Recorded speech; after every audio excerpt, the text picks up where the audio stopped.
Local 4 News begins right now with a breaking news alert. Our breaking news this noon is out of the city of Troy, where a man has fired shots out of his home before barricading himself inside. You're looking at video from the neighborhood there in Troy and also from above as Sky 4, something that has been going on since very early this morning. The armed barricaded gunman situation happening on Brooklawn Drive. This is near Big Beaver and Adams Road. And this is a live look at the scene right now where the suspect, a man in his 30s, has reportedly fired at least a dozen shots at police. Investigators believe the situation all started as a family dispute. No one has been hit with any of those bullets flying. As the situation continues to unfold, we will remain there and give you updates. Meanwhile, police have issued a shelter-in-place order for the neighbors there to keep everyone safe. Also breaking at this hour out of Shelby Township, police are investigating the discovery of a body. Local 4 has learned that the body was found this morning adjacent to a gravel pit near Auburn and DeQuinder Roads. Very little is known about who this person may be or whether it's a man or a woman or the cause of death. Local 4 is following the investigation and will update this story as new information becomes available. Meanwhile, it's been pretty gloomy around here for the last 24 hours, and lost in all the rain is the fact that our temperatures are pretty warm for this time of the year, Paul.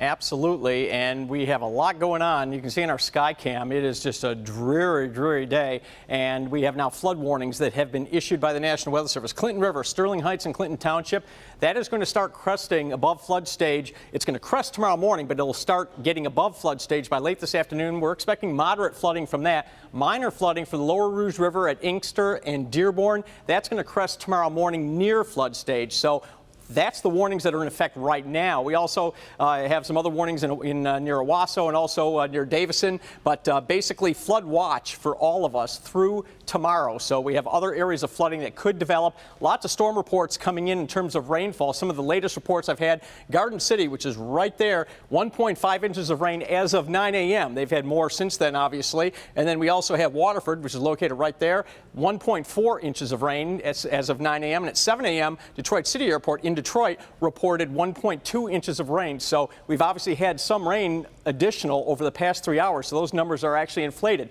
Now here's the latest batch that came through. This was a good soaker. And then look, we have another one that's coming in back from the west, and there are reinforcements. Look at this. We have all of this yet to come through. So this is at least another inch of rain just from that. So through the afternoon, we have this rain. There could be a small break early this evening. Temperatures kind of creeping into the low to mid 60s. We'll be back to talk more about the big temperature change coming our way tonight. We'll talk about that coming up in just a little bit. Rhonda?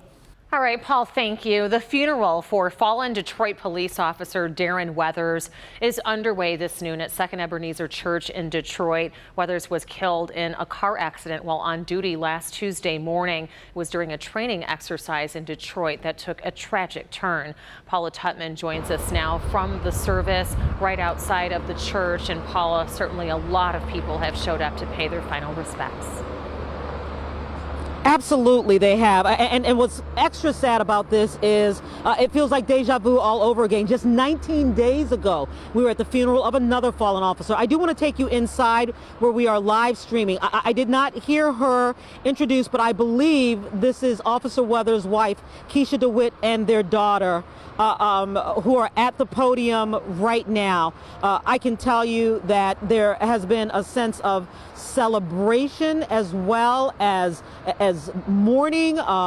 Mayor Mike Duggan called him a hero, as well as Chief Craig. Keep in mind that this is a young man who in only 6 months on the job saved his own partner from an ambush, and that partner is still in a coma, and that was last year. But this was not a man who was afraid of this job. He loved it. Showing you video now of officers streaming in today to pay their respects. Some of them, again, were here just 19 days ago, and this is incredibly painful for Chief James Craig. Yeah, just doing it. In fact, we had the last couple of weeks have been very challenging. So here we are again, certainly memorializing a young officer who was a rising star in the Detroit Police Department. And so I feel the pain of all the officers, certainly his family, And so here we are again. Very tough day. I do want you to join us today at 5. We have really a poignant story.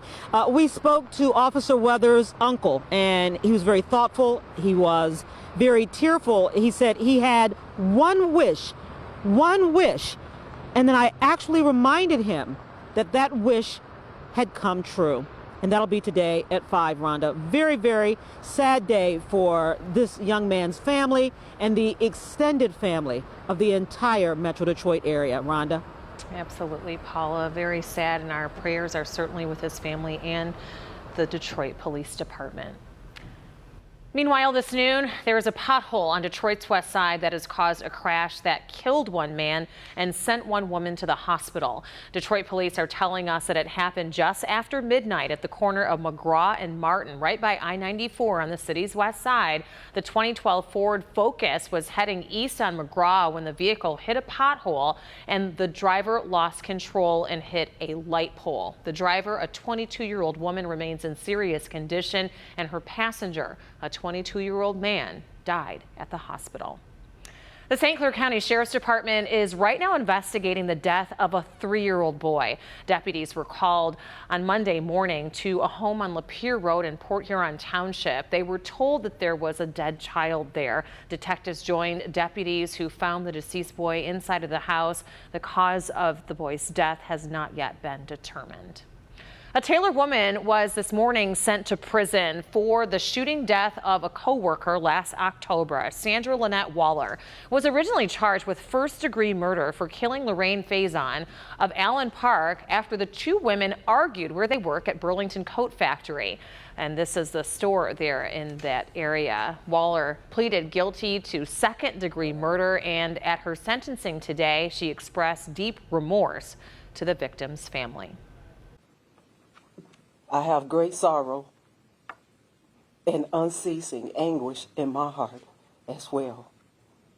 I'm truly sorry for what I've done to the Faison family.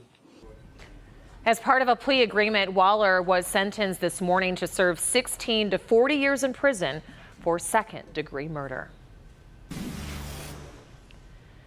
There are new charges and an expected guilty plea today in the ongoing special investigation into Russian meddling in the 2016 U.S. presidential election. The Office of Special Counsel Robert Mueller says attorney Alex Vanderswan is charged with making false statements about communications that he had with the Trump campaign aide Rick Gates. Gates and his business associate, former Trump campaign chief Paul Manafort, are already facing charges of conspiracy and money laundering. Vanderswan is expected to appear in federal court in Washington this afternoon and plead guilty to the charge. The Never Again movement is heading to Tallahassee, Florida, as 100 students from the Parkland, Florida area are heading to the state capitol to discuss gun laws with state legislators in the aftermath of last Wednesday's deadly mass shooting. The students are focused on passing stricter gun laws to ensure something like this never happens again. I want Congress to put a bill out saying we need stricter background checks. Here's how we're going to do it. I would like to ask every politician how they would feel if their child didn't get to go home, how they would feel if they didn't get to enjoy another meal with their children, and how they would feel if they never got to see their child grow up and live a wonderful life. Very powerful words. At Marjorie Stoneman Douglas High School, where the shooting took place, officials hope to have classes back in session a week from today. Tomorrow, President Trump is hosting a listening session to hear feedback on that shooting and these passionate pleas for change. Still to come here on your Tuesday, car concerns, why auto loan interest rates could soon spike. But first, fans attending a concert this week in Detroit will have to pass through crowds of protesters outside of the venue, who is sparking the contention coming up. We're not super. Welcome back, everybody. We just want to keep you updated on what's happening in Troy right now. If you are just joining us, a barricaded gunman situation. It's a standoff with Troy police that continues, trying to get a man out of his home that fired rounds of shots at police. No one was hit, but this is the area of Big Beaver and Adams Road right on Brooklawn Drive, so that roadway is closed. The suspect is a 30-year-old male. Investigators believe the situation started as a family dispute, but if there are any changes, we will certainly keep you updated both here and on ClickOnDetroit.com. Meanwhile, fans attending a concert this week in Detroit can expect to see protesters outside of the venue. The singer who will be performing is R. Kelly. He is scheduled to perform tomorrow night at Little Caesars Arena here in downtown Detroit. But the Detroit Free Press reports that protests are planned because of many past allegations against him of sexual misconduct. Kelly has never been found guilty of sex-related charges, although lawsuits against him have been settled out of court. And we have a Help Me Hank consumer alert about concerns for car buyers in the auto industry. Some financial analysts are concerned about auto loan rates rising in the future. The average rate for a 6-year car loan rose to just under 5% in the past year. Inflation risk could boost interest rates, leading consumers to turn to loans of 6 or even 7 years. Buyers could turn to smaller, cheaper vehicles, which would dampen profits for the automakers. And out with the old, in with the new. Lucky Charms is introducing the first new permanent marshmallow in a decade. It's the magical unicorn. General Mills says that the new marshmallow was inspired and created by the cereal's target consumers, children. It's a purple-blue mythical character that will replace the hourglass marshmallow. Probably time for that one to go. Still to come, where you can find a taste of Italy being served up right here in Metro Detroit. And Paul and I can attest, after tasting it this morning, it is delicious. Oh yes, it was a very tasty Tuesday this morning on Local 4 News Today. All right, as far as the weather is concerned, rain won't go away. We have a lot more coming. There's this to come through, there's this to come through, and a huge temperature change that you really need to know about. The timing for that, everything you need to know, coming up right after the break. What Olympic sport could have been your calling? I think that's a very, very difficult sport to do.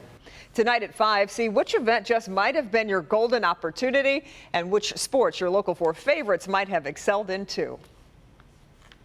It happened right.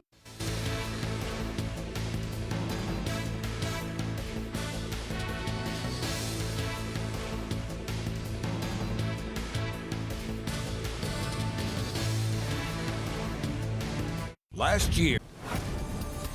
All right, welcome back. I've worked here at Local 4 for 35 years, and we may do something today that has not happened, I don't think, in my career here. We may break 4 different weather records today. Now, our record high is 63 degrees, set just a couple of years ago, so we're going to be close to that. We're going to be around 63 to 65 in the heart of the metro area. The warmest low temperature we've ever had on this date, 47. We're going to break that pretty easily. Now, by the way, if you take the high and low for any day, add them together, divide by 2, that's the average temperature of the day. We're going to probably break that one.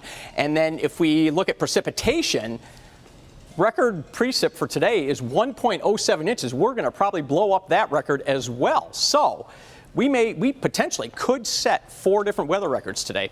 All right, now let's talk about temperatures this afternoon. Metro right now is at 61. By early afternoon, by 2 o'clock, you can see much of the area is in the 60s, and I want you to watch the trend. Here we are at 6 o'clock, still in the upper 50s to low 60s in most areas. There are a few spots a little cooler, but overall. Now, I want you to notice the changes here. At 11 o'clock, we are still very warm. When you go to bed, it could still be around 60 degrees, but watch what happens now between midnight and 6 a.m. That's not very much time. We're going to crash into the 40s, maybe even 30s. This model might be a little too aggressive, but 40s and possibly some 30s when you head to work tomorrow, and maybe even cooler than that when we head home from work tomorrow. All right, here's that river of moisture coming right up from the south. As we close in, you get a better look at what's happening. Now, here's this next batch coming into the area. We'll close in on that in a second. And this is the batch that's coming in tonight. So let's close in even more, give you a better perspective on what's happening locally. This is the batch here that just came through late morning. This is that next batch coming in. Again, you see all these yellows and oranges. This is pounding rain here. So this is a pretty solid rain event here that's coming through just this afternoon. And again, there's more coming in tonight. So now here's the model. This is a brand new computer model. early this evening, a lot of people have been asking me, can I get out and enjoy this at all without getting poured on? Well, there's one chance, and it could be early this evening, just for maybe 3 hours or so, maybe a few scattered patches of drizzle or very light showers, but quickly this is going to fill in, and you can see the rain with that front coming through. This ushers in the colder air, and you can see the rain still here for the rush hour, but then moving out by late morning, and we should be dry by lunchtime. From 8 o'clock this morning through tomorrow morning when it ends, still looking at around 1.5 inches of rain. So you put that in addition to some of the rain that we had yesterday, and we're going to be between 2 and 3 inches of rain. That's why we have a flood watch. That's why we've had those flood warnings. The ground is frozen. The rain just can't soak into the ground. If you get 2 to 3 inches of rain in 2 or 3 days in the summer, we don't even blink about that, but this water can't soak into the ground. So it looks like about 64, 65 for the high in the heart of the area this afternoon. And then tomorrow we talked about the falling temperatures, a break from the rain on Thursday. And then look at this. Rain chances return Friday, Saturday, and Sunday, Rhonda. We'll enjoy the spring-like air while it lasts, Paul. Thank you. Well, on this Tasty Tuesday, delicious pasta, sub sandwiches, pizzas, and more. Even salads are delicious there. That will have you singing, "That's Amore." Today, for Tasty Tuesday, Brandon Rue is taking us to the little market that gives Wayne County its own Little Italy. Right on Mac, the main track in Grosse Pointe Woods. Spingiunis, the muffaladas, the angel wings. An Italian chef set up shop called Licavoli's Market. Arancini, do you have the marsala or the piccata? Owner Phil Licavoli comes from deep Detroit restaurant roots. His father ran Luigi's and Villanova Pizza. I knew at 6 years old I wanted to be a chef and, follow my father's and my parents' footsteps. The Butcher's Block, è bellissimo. Fillets, strips, ribeyes, lamb chops. And the deli makes you wanna mangia.